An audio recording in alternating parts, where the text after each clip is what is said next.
마가복음 12장 1절부터 12절까지의 말씀을 제가 대표해서 봉독해 올립니다. 예수께서 비유로 그들에게 말씀하시되 한 사람이 포도원을 만들어 산 울타리로 두르고 즙 짜는 틀을 만들고 망대를 지어서 농부들에게 새로 주고 타국에 갔더니 때가 이르매 농부들에게 포도원 소출 얼마를 받으려고 한 종을 보내니 그들이 종을 잡아 심히 때리고 거저 보내었거늘 다시 다른 종을 보내니 그의 머리에 상처를 내고 능욕하였거늘 또 다른 종을 보내니 그들이 그를 죽이고 또 그 외에 많은 종들도 더러는 때리고 더러는 죽인지라 이제 한 사람이 남았으니 곧 그가 사랑하는 아들이라 최후로 이를 보내며 이르되 내 아들은 존대하리라 하였더니 그 농부들이 서로 말하되 이는 상속자니 다 죽이자 그러면 그 유산이 우리 것이 되리라 하고 이에 잡아 죽여 포도원 밖에 내던졌느니라. 포도원 주인이 어떻게 하겠느냐 와서 그 농부들을 진멸하고 포도원을 다른 사람들에게 주리라.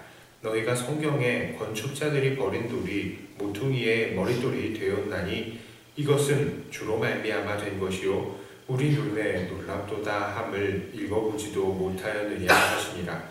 그들이 예수의 이 비유가 자기들을 가리켜 말씀하심인 줄 알고 잡고자 하되 우리를 두려워하여 예수를 두고 가니라. 아멘. 예수님께서는 다시 예루살렘으로 들어가셔서 성전을 거니십니다. 그때에 대제사장들과 서기관들, 장로들이 예수님께로 나옵니다. 그리고 예수님께 무슨 권위로 이런 일을 하느냐라고 묻습니다. 누가 시켰느냐라는 거죠. 누가 그 권위를 가르칠 수 있는 권위를 주고 허락을 했느냐라는 것입니다. 누가 왕으로 세웠느냐라고 묻는 것입니다. 그러나 주님께서는 그들에게 오히려 다시 질문하십니다. 세례 요한의 세례는 하늘로부터인지 아니면 사람으로부터인지 대답하라 라고 하십니다. 그들은 그 질문에 대답하지 못합니다. 하늘에서 왔다라고 말하면 왜 그들을 따르지 않았느냐라고 물을 것이고 그렇다고 사람들로부터 왔다라고 한다면 다른 사람들이 가만히 있지 않을 것이기 때문입니다. 그러니까 이 말을 돌려서 생각해 본다면 이들은 사람들이 세례 요한의 세례가 하나님께로부터 왔다라고 해도 안 믿는 사람들인데 예수님의 권세가 하나님께로부터 왔다라고 하더라도 안 믿을 사람들이다라는 말입니다. 예수님께서는 수많은 병자들을 고치시고 귀신을 내쫓으시며 그 권세가 하나님께로부터 나왔다는 것을 증거를 하셨고 자신이 하나님께로부터 약속대로 내려온 하나님의 아들이라는 것을 수차례 말씀하셨습니다.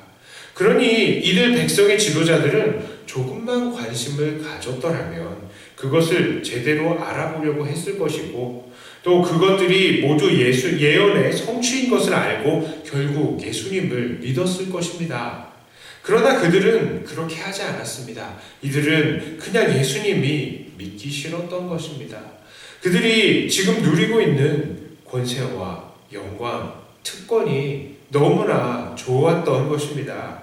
그런 백성의 지도자들에게 예수님께서는 한 가지 비유를 말씀하십니다. 한 사람이 포도원을 만들고 농부들에게 세를 주고 타국으로 떠났습니다. 그리고 타국에서 소출을 받으려고 종을 보냈는데 이 세입자들은 그 종을 때려서 보냅니다.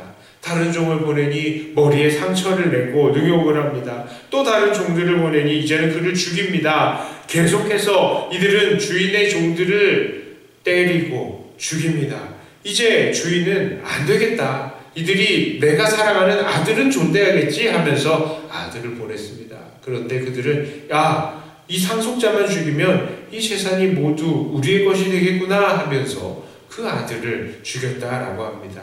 그래서 결국 그 농부들은 포도원의 주인들에 의해서 진멸을 당하게 되는 것입니다. 자, 그러면서 주님은 시편 118편 22절의 말씀을 인용합니다. 건축자들이 버린 돌이 모퉁이의 머릿돌이 되었나니. 자, 이 모퉁이의 머릿돌은 건물의 면과 면이 만나는 이 모퉁이에 세워지는 돌인데, 이 돌을 기초로 해서 집이 지어지는 겁니다. 온 집의 건축물의 시작점이 바로 이 모퉁이 머릿돌입니다. 자, 그런데 이 돌의 이 정체가 무엇입니까? 바로 건축물을 짓는 데에 정말 돌을 보는 데에 일가견이 있는, 정말 일가견이 있다고 자부하는 권위가 있는 그 사람들이 갖다 버린 돌이 건축물의 머릿돌이 되었다라고 합니다.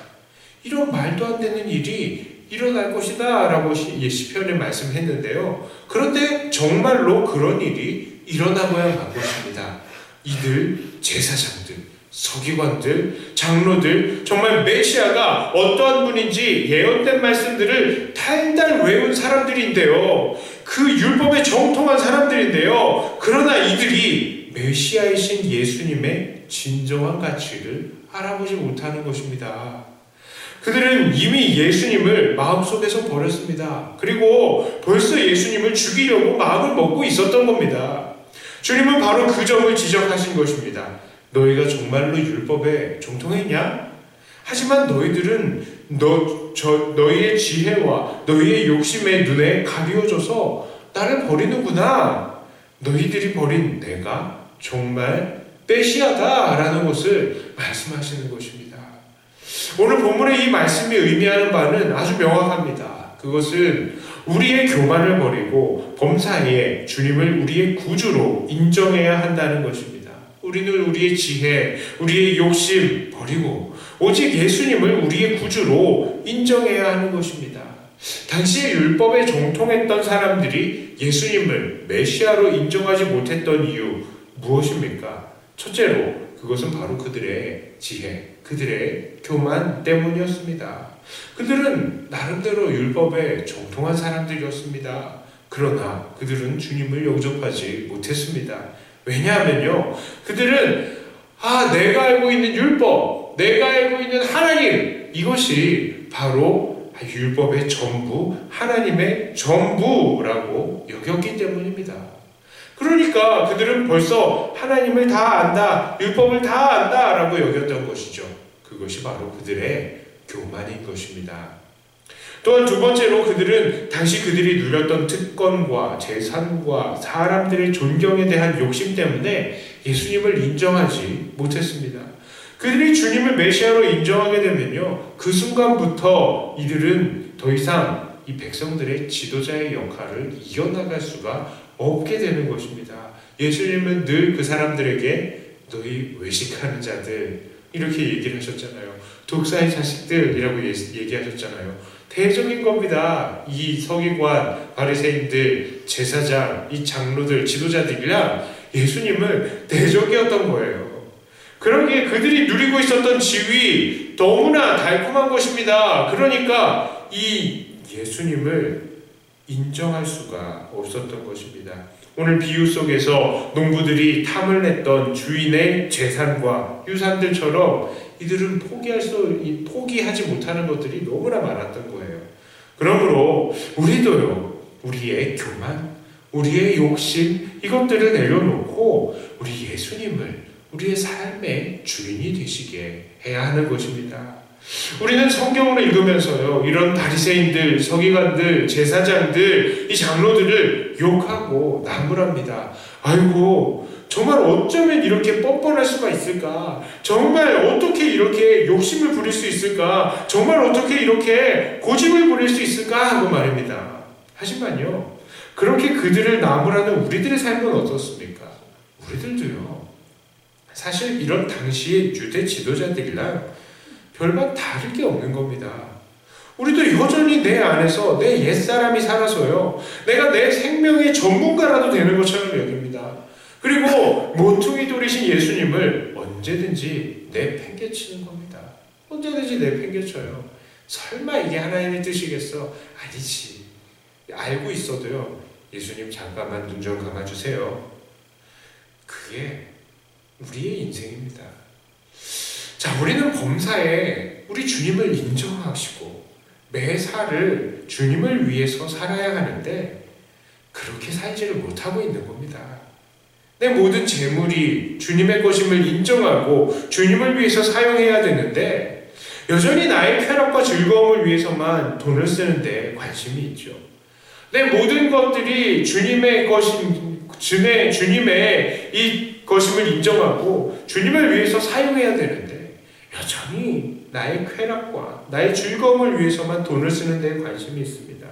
내 모든 건강이 주님의 것인지 우리가 인정을 해야 되는데 이 육체의 건강으로 나의 쾌락만을 추구하는 데 정신이 팔려 있습니다.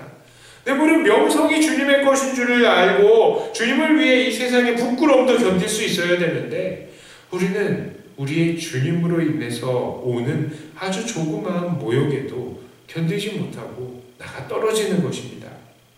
우리도 이 건축자들이 귀한 모퉁이들을 버려버린 것처럼 그리고 율법의 전문가들이 예수님을 메시아로 인정하지 않은 것처럼 너무도 자주 예수님을 우리의 삶의 주인으로 부인해버리고 있는 것입니다. 그래서 우리를 위해 이 십자가에서 돌아가신 주님을 자꾸 십자가에 다시 못 박는 그런 죄를 저지르고 있는 것이죠. 그러므로 오늘 우리는 다시 한번 주님 앞에 무릎을 꿇어야 됩니다.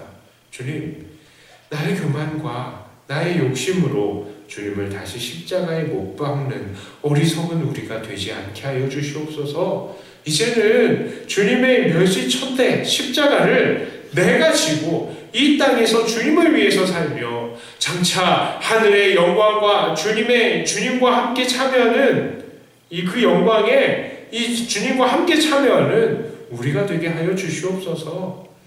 우리는 늘 이렇게 고백해야 할 것입니다.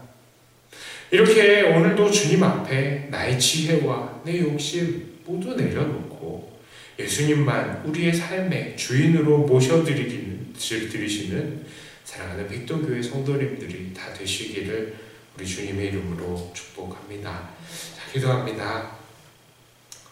하나님, 예수님께서는 이 땅에 메시아로 왕으로 오셨음에도 불구하고 많은 사람들이 자기가 알고 있는 지혜 그리고 자기가 얻을 수 있는 그런 특권들에 눈이 멀어서 우리 주님을 받아들이지 못하고 오히려 대적하고 주님을 십자가에 못 박은 것을 봅니다.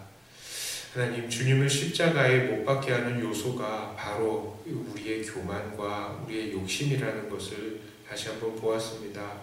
우리도 우리의 교만과 우리의 욕심으로 오늘도 주님을 십자가에 현저히 못 박는 것은 아닌지 다시 한번 우리의 삶을 돌아봅니다.